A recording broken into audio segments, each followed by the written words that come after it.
कोल्हापूरसह महाराष्ट्रामध्ये प्रसारित होणाऱ्या न्यूज ग्रेट महाराष्ट्र चॅनलला आजच लाईक करा, शेअर करा, सबस्क्राईब करा। मुख्यमंत्री वयोश्री योजना थकीत लाभार्थ्यांच्या अनुदानासाठी माजी खासदार संजयदादा मंडलिक करणार पाठपुरावा।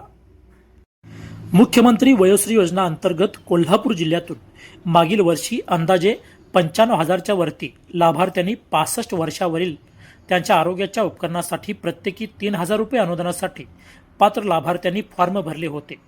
त्यापैकी अंदाजे मागील वर्षी व विधानसभा निवडणूक वेळी अंदाजे 50 ते 55,000 लाभार्थ्यांना याचा लाभ झाला आहे।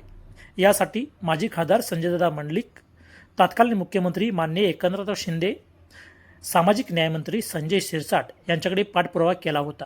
आता सुद्धा अजून अंदाजे कोल्हापूर जिल्ह्यातील 40,000पेक्षा जास्त लाभार्थ्यांचे थकीत अनुदान जमा नाही। यासाठी सामाजिक कार्यकर्ते सातापा कांबळे बस्तवडेकर यांनी माजी खासदार संजयदादा मंडलिक यांच्याशी चर्चा करून त्यांचे पत्र घेऊन मुंबई मंत्रालय येथे संबंधित अधिकारी यांच्याकडे पत्र देण्यात आले आहे।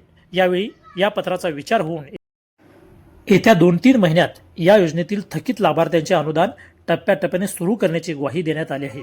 यामुळे माजी खासदार संजयदादा मंडलिक यांच्या पाठपुराव्याला येत्या काही दिवसात यश निश्चित येईल असे सामाजिक कार्यकर्ते व संजय मंडलिक साहेब यांचे निष्ठावंत कार्यकर्ते सातापा कांबळे बस्तवडेकर यांनी सांगितले। यावेळी प्रमुख कार्यकर्ते निवास पाटील बासनीकर, मुरगुडचे माजी नगरसेवक दिलीप कांबळे सर, प्रमोद कोराडे लिंगनूर, विलास पाटील गलगले, स्वीय सहाय्यक अमर पाटोळे, बाजीराव पाटील म्हाकवे व अनिल कांबळे मुरगुड इत्यादी प्रमुख उपस्थित होते।